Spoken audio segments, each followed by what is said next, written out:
안녕하세요. 시청자 여러분, 저는 중소기업을 운영하는 박종도입니다. 지금 대한민국의 현실은 참으로 답답하고 힘든 상황입니다. 지역이 나뉘고 이념이 나뉘고 정파가 나뉘고 계층이 나뉘고 세대 간 갈등의 연속으로 대한민국은 정말 앞날을 예측하기 힘들 정도로 어려운 상황입니다. 저는 이 상황을 보면서 인간의 근본적인 문제를 한번 생각을 해봅니다. 우리는 누구인가? 라는 그런 생각을 한번 해봅니다. 19세기 서양의 철학자 두 분 이야기를 먼저 말씀드릴까 합니다. 하이데크라는 철학자는 우리 인생은 피투성이라고 이야기를 했습니다. 내가 선택하지도 않고 내가 원하지도 않은 세상에 이미 던져져 있더라는 것이죠. 만약 제가 선택을 할 수 있는 그런 기회가 주어졌다면 좀 더 나은 나라, 좀 더 나은 환경에서 태어날 수 있었을 텐데 말입니다. 또 한 분의 철학자 아인슈타인은 이런 이야기를 했습니다. 신은 주사위 노름을 하지 않는다. 이 세상에 일어나는 사소한 조그만 법칙도 예외가 없다라고 이야기를 했습니다. 필연이라는 거죠. 동양의 성인들께서는 인간의 길륜 화복을 결정짓는 모든 권한을 불교에서는 전생의 수급이라고 이야기를 하고 천주교에서는 천주의 섭리라고 이야기를 했습니다. 유가에서는 천정운명이라고 했죠. 한결같이 모든 게 주어졌다는, 그래서 우리는 운명이라고 이야기를 합니다. 태어나면서 이미 연, 월, 일시, 우리의 주민등록증, 바코드가 같은 그런 것들이 이미 주어졌죠. 명이라는 것은 본디 하늘에서부터 받은 것이요, 운이라는 것은 내가 이 상황에서 적합하게 대처할 수 있는 일, 가장 적합한 일, 그래서 중용이라고 볼 수가 있겠죠.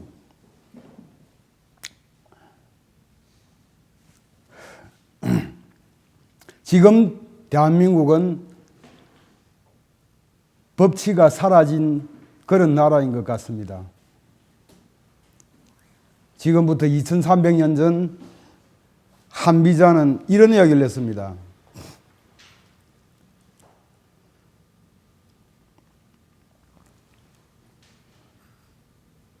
수레를 만드는 장인은 사람들이 잘 살기를 바라고, 관을 짜는 장인은 사람이 일찍 죽기를 바란다라는 그런 이야기를 했습니다. 그런데 수레를 만드는 장인은 그 사람이 선해서가 아니고, 또 관을 짜는 장인은 그 사람이 악해서가 아니라는 것이죠. 인간의 본질적인 마음, 이기심 때문에 그렇다는 거죠. 그래서 한비자는 이 세상의 천하사는 오직 공과 사일 뿐이다라는 그런 이야기를 합니다. 잘한 사람인데는 상을 주고 못한 사람은 벌을 준다는 신상필벌의 법으로서 정의를 구현하려고 했던 것이죠. 공이라는 것은 무엇이냐? 공이라는 것은 옛날에는 조정이나 관성이나 국가를 의미했으며 후대의 도덕적인 윤리에서 공정과 공평과 평등을 의미하는 개념으로서 쓰여졌습니다. 사는 뭐냐? 편파와 사욕과 사리를 이야기하는 것이겠죠. 사이를 이야기하는 것이겠죠. 그런데 우리 선조들께서는 선비의 정신, 군자의 정신으로서 공적인 삶을 살고자 갈구를 했습니다. 현대사회에 와서 공을 위주로 하는 그런 사람을 우리는 공직자라고 이야기를 합니다. 공직자는 지공무사의 정신으로서 지극히 공정하고 사가 전혀 없는 그런 상태에서 참 일을 해야 될 것입니다. 그런데 요즘 공인은 공인답지 않는 그런 현상들이 왕왕 일어나고 있습니다. 답지 않기 때문에 거리에 국민들이 나서서 그 추운 겨울날 토요일날 하루 종일 집회를 하는 것 같습니다. 안타까운 현실이죠. 우리가 답다는 이야기는 정말 아름다운 이야기입니다. 사람이면 사람이냐? 사람다워야 사람이지. 어떻게 보면 지극히 정상적인 이야기입니다만은 다음이 사라진 그런 세상인 것 같습니다. 2500년 전 공자께서는 천하가 무도함을 목도하시고 정명사상을 부르짖었습니다. 정명이라는 것은 발을 정자 이름 명자입니다. 이름에 바르게 사는 것, 그것을 군군, 신신, 부부, 자자라고 이야기를 했습니다. 임금은 임금답고 신하는 신하답고 어버이는 어버이답고 자식은 자식답다는 것. 바꿔 이야기하면 정치인은 정치인답고 선생은 선생답고 학생은 학생답고 기업가는 기업가다운 그런 세상을 말씀하셨습니다.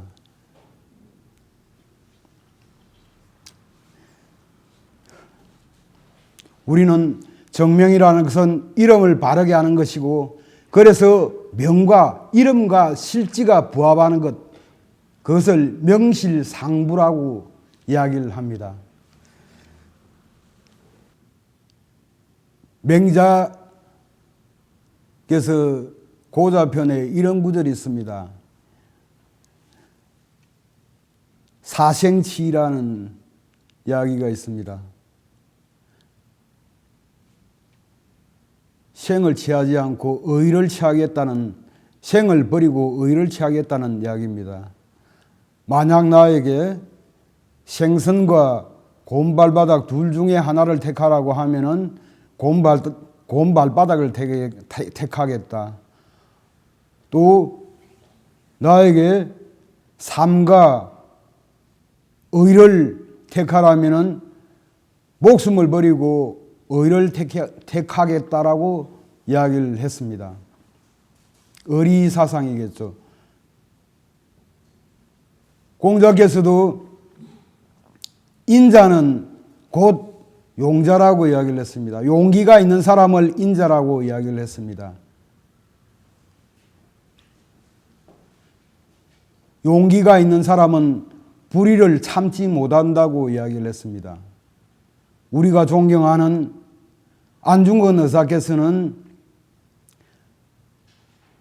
이익을 보면은 어리를 생각하고 나라가 위태로우면은 목숨을 바친다라는 그런 말씀을 하셨죠. 그런 숭고한 뜻이 바로 유학자로서 곧 실천하는 그런 삶, 행동. 그래서 만인의 본보기가 되는 것이겠죠.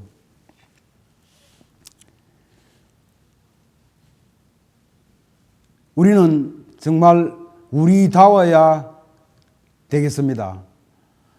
나가 나답다는 것은 정말 참 성인의 길이겠습니다만은 나가 누구인지도 우리는 잘 모릅니다. 여러분, 하루에 몇 가지 생각을 하십니까? 5만 가지 생각을 합니다. 그래서 5만 가지입니다. 그 5만 가지 중에서 과연 내가 나답다는 것을 찾기에는 정말 힘이 듭니다. 그래서 나의 본디의 마음, 그것을 찾는 것이 바로 마음을 찾는 것입니다. 마음이 생기난 것을 보면은 마음신변의 날생자, 그것이 곧 성이 됩니다. 그래서 불가에서는 직지인심 견성성불이라고 했습니다. 내 마음을 똑바로 가르치면서 봐라. 나의 본성을 찾으면 성불을 한다라고 말씀을 하셨죠. 동양유학의 진수인 중용에 보면은 천명지위성이라고 이야기를 했습니다. 하늘이 명한 바가 바로 성이라고 이야기를 했습니다. 서양의 철학자 소크라테스도 그런 이야기를 했죠. 너 자신을 알아라. 곧 본성을 알아라는 그런 이야기가 될 것입니다.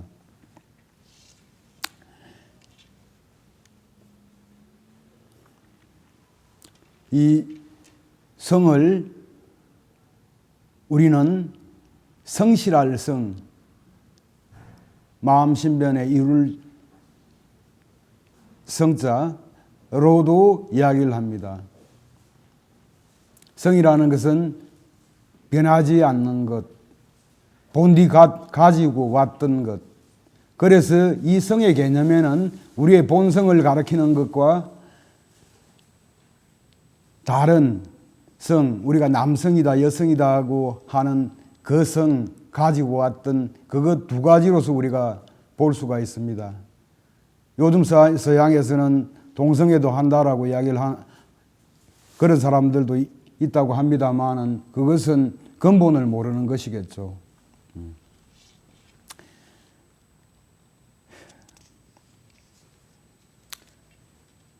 성이라는 것은 변하지 않기 때문에 우리 인간이 본받아야 할 가치인 것 같습니다. 그래서 사람은 인간과 사람을 유기체로 보고 변하지 않는 일월에서 우리는 인간의 준칙과 표준으로 삼고 진리라고 이야기합니다. 그래서 하늘이 가지고 있는 순수한 성품, 그것은 인간마다 다 있다. 월인 청강지국이라는 게 있죠, 그죠? 하늘에 달이 있는데 각마다 똑같이 다 비친다는 것이죠. 우리가 가지고 있는 그러한 성이라는 것이 본디 하늘에 가지고 있는 그 밝음을 항상 가지고 있는데 우리가 찾지 못하는 거죠. 저는 창천재운상이라는 이야기를 좋아합니다. 구름 위에 맑은 하늘이 있네. 비행기를 타고 가다 보면은 밑은 비가 오고 눈이 오고 흐린데 일정 공간 위에 올라가면은 찬란한 태양을 봅니다.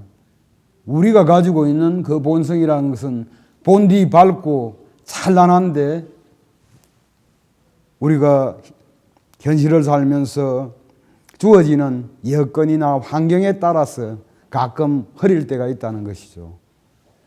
그래서 본성을 잊지 않는 것, 이거 지키는 것, 회복하는 것, 이거야말로 현대 우리가 다시 한번 생각해 봄직하지 않나 하는 그런 생각을 해봅니다. 현대 공부라는 것은 기본적인 인성보다도 스펙을 쌓는 좋은 직장에 취직을 하고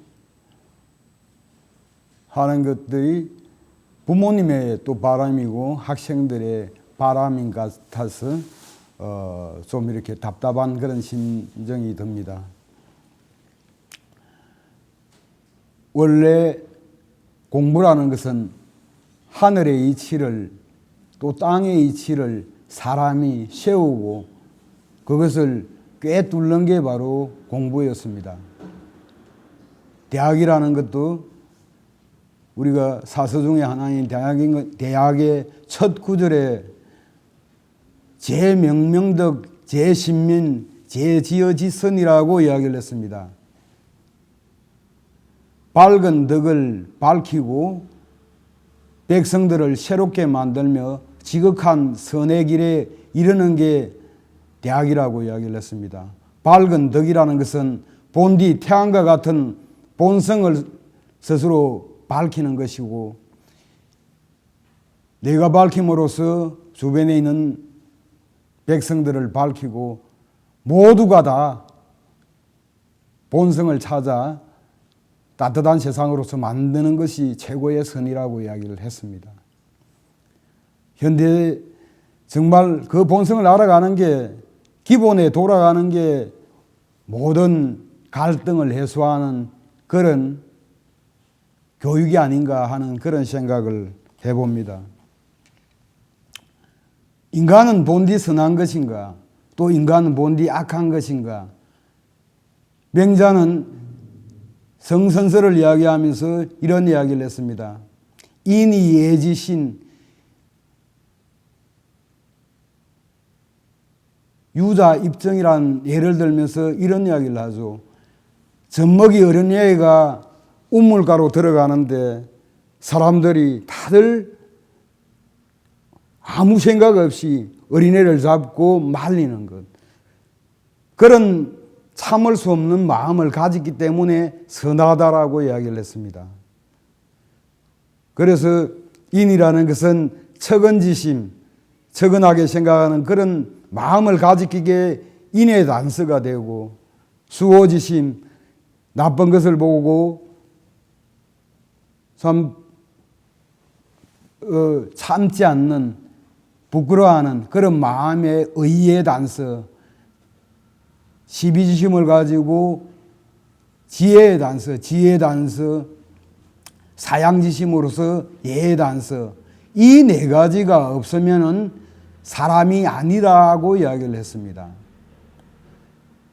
지금 이 시대 불의를 보면서도 많은 사람들은 무관심하고 합니다마는 저는 학문을 배우고 또 우리 이 세상에 기득권을 가진 이 사람들이 정말 참 잘못됐다라는 그런 생각을 합니다.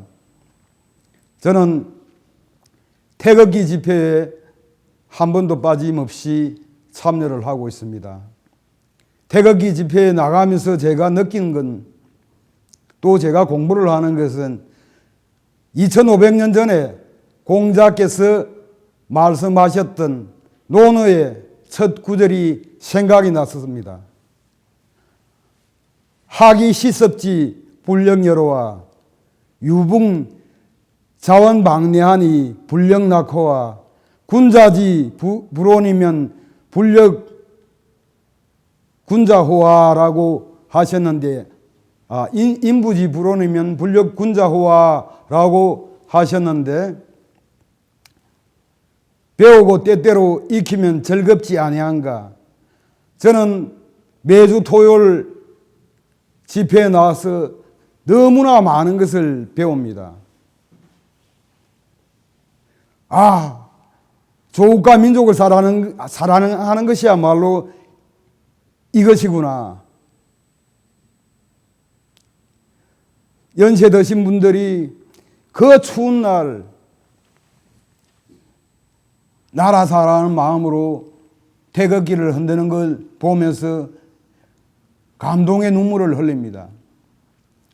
유붕자원 방리하니 불력 낙후와 멀리서부터 벗이 찾아오니 즐겁지 아니한가.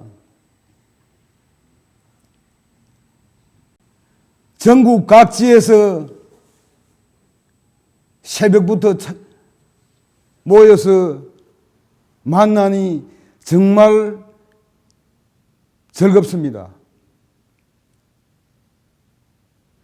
만약 즐겁지 않은 일 같으면 그 추운 겨울날 10시간 거리에서 떨고 있지 않을 겁니다. 인부지 불온이면 불력 군자호와. 사람이 나를 알아주지 않더라도 화내지 아니하니 군자가 아니한가.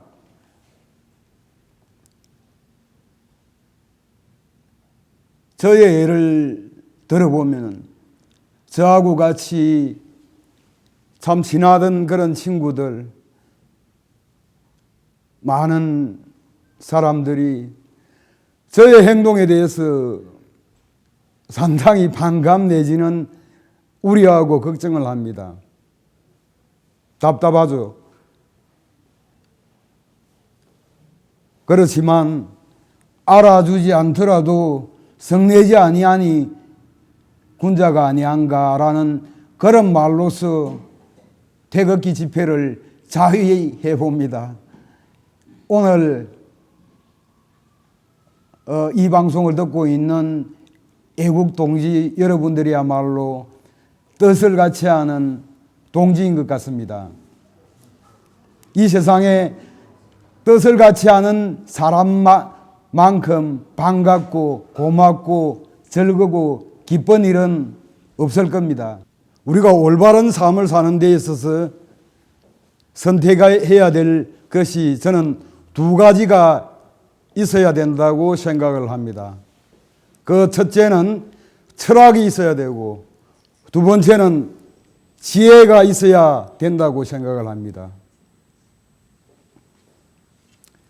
우리가 개인의 인생을 살아가면서 어떻게 살 것인가, 왜 사는가, 근본적인 방향, 근원이 되는 철학이 있어야 됩니다. 그 철학은 어디서부터 나오느냐? 저는 경전에서부터 나온다고 생각합니다. 인간의 마음은 항상 수시로 변하는 것이기 때문에 또 우리가 살아왔던 인생에 대해서 훨씬 더 많이 깨달은 분들, 성인들의 말씀, 그것이 근본이 되어야 된다고 생각합니다. 성인의 말씀이라는 것은 하늘의 천리를 체득한 분들의 말씀이기 때문에 그분들의 경전을 통해서 그분들의 삶의 철학을 배워 이 시대에 나의 방향을 잡는 것이 바로 철학이라고 생각을 합니다. 또 한 가지는 지혜가 있어야 된다고 생각을 합니다. 지혜의 상징은 바로 숙성입니다. 여러분, 지혜라는 것은 어린애에 대해서 우리가 지혜를 느낍니까? 아니죠. 지혜라는 것은 연세 많은 분, 지긋한 분, 할아버지 이런 분들에서 우리가 지혜를 배우는 거죠. 그죠? 삶의 지혜를 배우는 것이죠. 저는 지혜라고 이야기를 하면 생각나는 분이 있습니다. 인생만사 세옹지마라고 이야기했던 2000년 전에 회남자의 인간훈에 나오는 이야기입니다. 세옹지마 변방에 있는 늙은이와 말입니다. 변방에 있는 늙은이가 말을 키우고 있었는데 그 말이 국경 바깥으로서 갑니다. 동네 사람들은 와서 할아버지를 위로를 하죠. 아, 정말 안 됐습니다. 안타깝습니다. 아니, 괜찮아요. 라고 할아버지는 또 좋은 일이 있을 수도 있겠죠. 라고 이야기하죠. 그런데 세월이 지나 그 말이 다른 암놈의 말을 한 마리 더 데리고 집으로 들어와죠. 그래서 동네 사람들은 축하를 합니다. 그러니 그 노인께서는 아니죠. 화가 또 복이 또 화가 될 수도 있는 거죠. 라고 이야기를 하죠. 그런데 그 말을 타고 다니던 자식이 떨어져서 다리를 다칩니다. 전쟁이 일어나고 다리를 다친 아들은 참여를 하지 않죠. 그래서 인간 만사는 세옹지마다라는 그 늙은이의 말씀. 저는 우리의 지혜를 할아버지, 아버지, 그리고 조상, 선조로부터 배웁니다. 그것이 곧 역사입니다. 역사라는 것은 우리의 앞날에 대한 해안이고 미래를 밝히는 지혜가 됩니다. 그래서 당나라의 당태종은 자기 인대는 거울이 3개 있었다라고 이야기를 합니다. 하나의 거울은 청동거울로서 나의 의관을 바르게 만들고, 또 하나의 거울은 역사로서 국가 경영의 거울로서 삼고, 또 하나의 거울이 위징이라고 이야기를 했습니다. 당태종이 위징과 더불어서 국정을 의논했던 그게 책으로 나와서 정료가 되었죠. 위징이 죽고 나자 당태종은 이런 이야기를 합니다. 나의 잘잘못을 가르주던 거울을 잃어버렸구나라고 이야기를 합니다.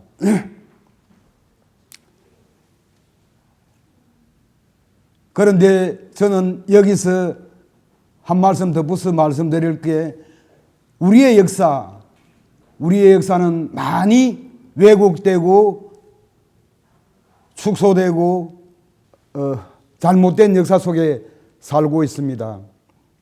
당태종 이세민이가 고구려를 침입하러 가가지고 안시성에서 양만춘인데 화살에 눈을 맞아 한 눈을 실명하게 됩니다. 그래서 이런 이야기를 하죠. 만약에 위징이가 살아 있었으면은 내가 고구려를 정벌을 하러 갈 힘도 되지 않는 우리 당나라에서 그 광대국 고구려를 치러 가는 것을 말려 주었을 텐데, 그 거울이 없기 때문에 내가 이런 화를 당했다라는 그런 이야기를 합니다.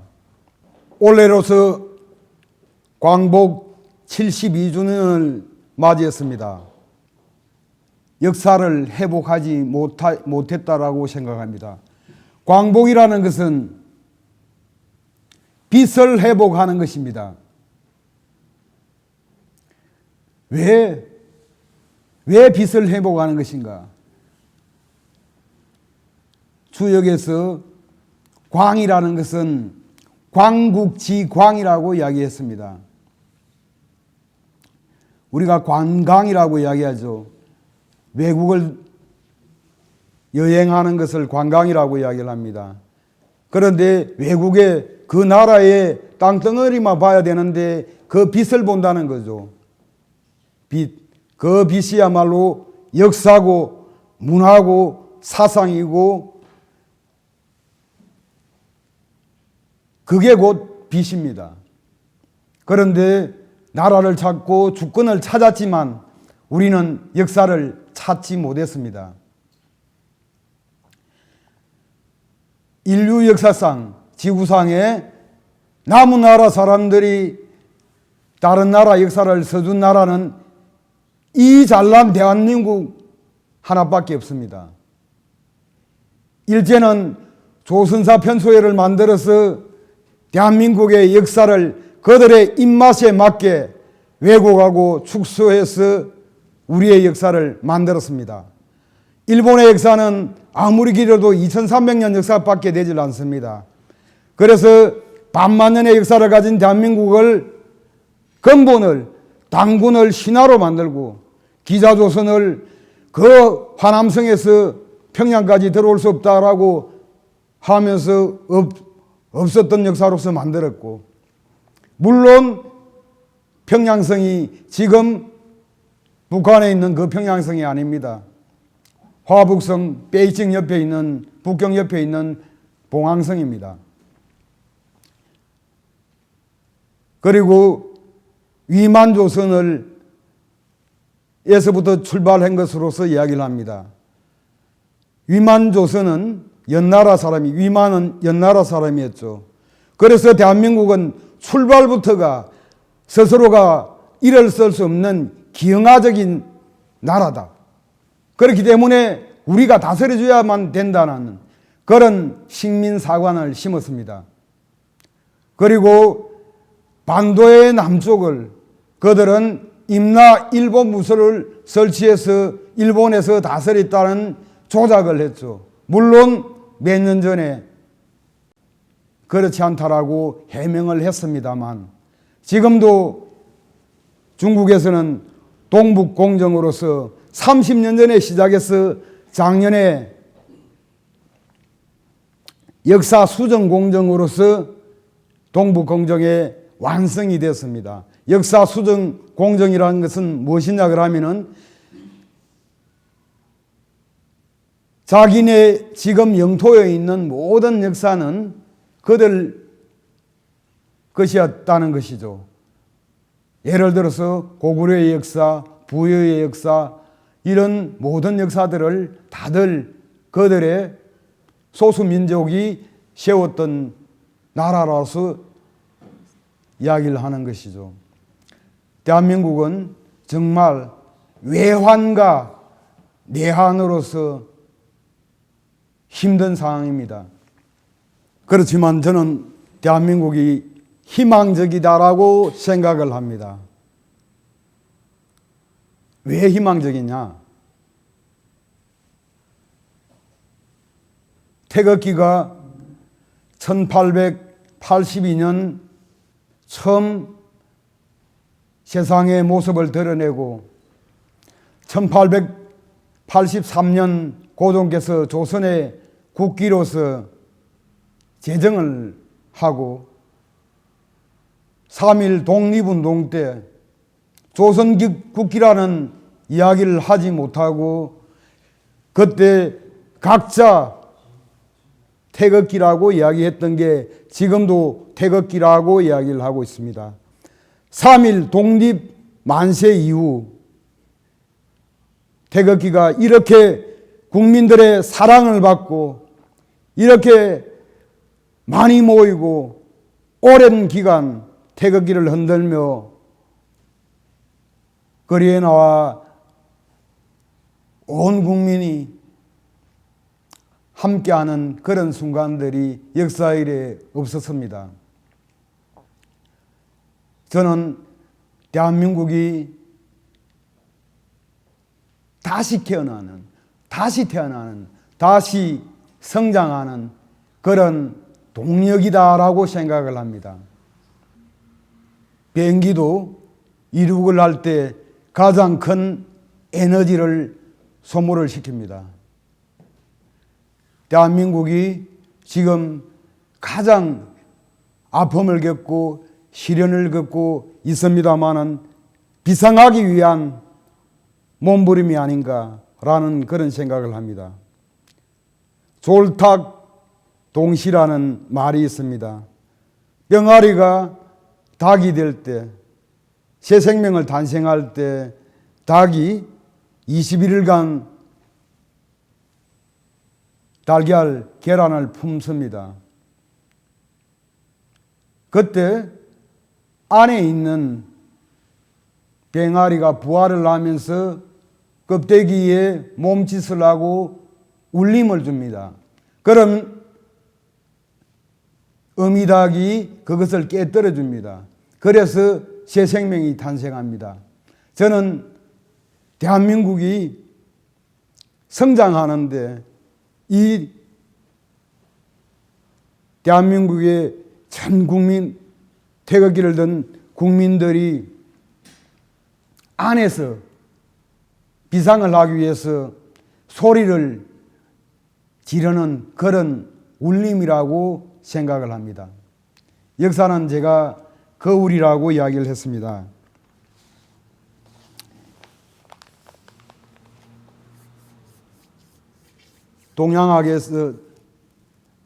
동양학의 역사를 밝혔던 사마천이가 사기를 쓸 때 자기 스스로 서문을 씁니다. 태사공 자서라고 쓰면서 왜 내가 사마천의 사기를 쓰는가? 거기서 자기는 역사의 거울로서 자기의 마음을 다지죠. 주문왕은 유리옥이라는 감옥에서 주역 64개를 만들었고, 공자는 진체지액을 당하면서 춘추라는 역사서를 썼습니다. 구려는 초나라에서 추방을 당하면서 이소경이라는 역사서를 쓰고, 자구명은 두 눈이 실명되고 국어라는 역사책을 썼습니다. 그리고 손자는 양다리가 다 잘리면서 병법을 썼습니다. 궁형을 당해 인간으로 살아가기 참아 치욕스러운 그런 삶을 살면서도 생명을 버리지 않았던 사마천은 바로 역사의 거울을 보면서 자기도 마음을 잡아 사기라는 동양 최고의 역사서를 씁니다. 저는 인류 역사를 밝히고 창조하는 것은 바로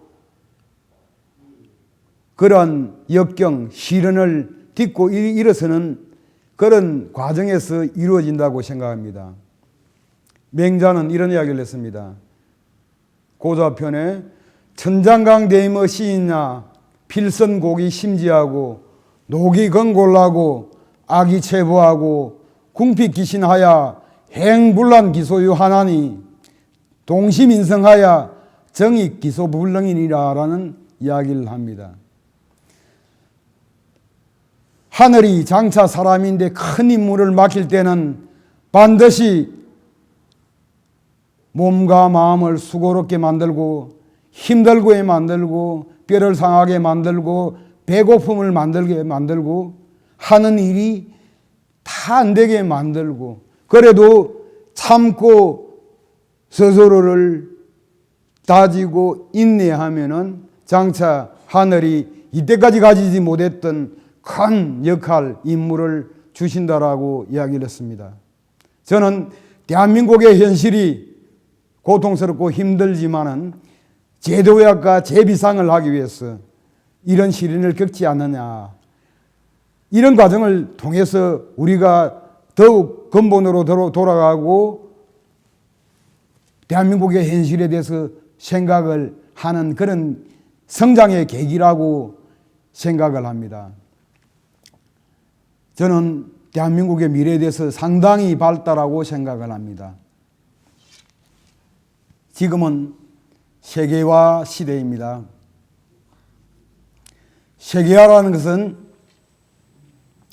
인류의 번영과 행복 인류의 의무와 권리를 다하는 것이라고 생각을 합니다. 세계화 시대에 선두 국가들을 보면은 미국 같은 경우에는 청교도 민주주의를, 영국은 성공의 민주주의를, 독일은 게르만족 중심의 민주주의를, 일본은 천황 중심의 민주주의를, 심지어 공산국가인 중국도 중화 공산주의를 하고 있습니다. 자기 나라의 정체성을 가장 잘 밝힌 나라들이야말로 세계화를 이끄는 선진국임을 알 수가 있습니다. 대한민국의 정체성을 밝혀 세계화에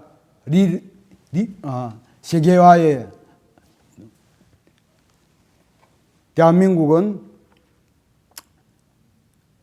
세계에서 가장 오래된 홍익기간의 정신을 가진 국가입니다. 홍익이라는 것은 한 나라만 이롭게 하는 게 아니고 인류 전체를 이롭게 하는 그런 정신입니다. 그런 정신이 5,000년 전에 벌써 만들어졌던 그런 위대한 나라입니다. 대한민국의 정체성을 찾는 것이야말로 세계화를 이끄는 그런 리더가 되는 것이 아니겠느냐 하는 그런 생각을 합니다. 많은 인류 세계 석학들, 미래학자들은 이렇게 이야기를 합니다. 일찍이 인도의 시성 타고르는 일찍이 아시아 황금 시기에 빛났던 코리아, 그 등불 다시 켜는 날에는 너는 동방의 밝은 빛이 되리라 라는 그런 예측을 했습니다. 또 하이데크는 인류 역사상 가장 완전무구라는 평화정치를 2000년간 펼쳐왔던 당군시대가 있었던 대한민국이 동양사상의 종주기국이라고 이야기를 했습니다. 또 아놀드 도인비는 21세기 세계가 하나 되어 돌아가는 날이 있으면 그것은 동북아가 될 것이며 그 중심에 대한민국이 있다라고 이야기를 했습니다. 그리고 대한민국을 사랑했던 25시의 저자 게오르기는 이 세상에서 가장 아름다운 국기를 찾습니다. 그것은 바로 한국의 국기입니다. 한국의 국기는 우주의 모든 것을 담고 있습니다. 우주의 사상과 철학을 담고 있습니다. 그래서 한국의 국기는 진리의 조화라고 부르고 싶습니다라고 이야기를 했습니다. 태극이라는 것은 2500년 전 공자님이 주역 계사전에 영유, 태극생, 태극시생, 양이생, 사상생 8개라는 짧은 문구에서 나왔습니다만 그 태극이라는 것은 인간과 우주 만물의 생성 원리를 담고 있고 그것은 우주의 진리를 담고 있습니다. 이 세상에서 가장 아름다운 국기, 태극기를 가진 대한민국은 우리가 선택한 것 같습니다만은 이미 오래전부터 우리의 생각, 사상, 모든 것에서 같이 공유했던 우리의 삶이었고 생활이었고 의식주의였습니다. 그렇기 때문에 태극기가 우리나라 국기가 되는 것은 애국가에도 있습니다만은 하느님이 보호하사하고 똑같은 맥락이라고 생각합니다. 태극기가 펄럭이는 대한민국은 앞으로 인류 미래를 선도하는 그런 종주국으로서의 표상이라고 생각합니다. 여러분 감사합니다.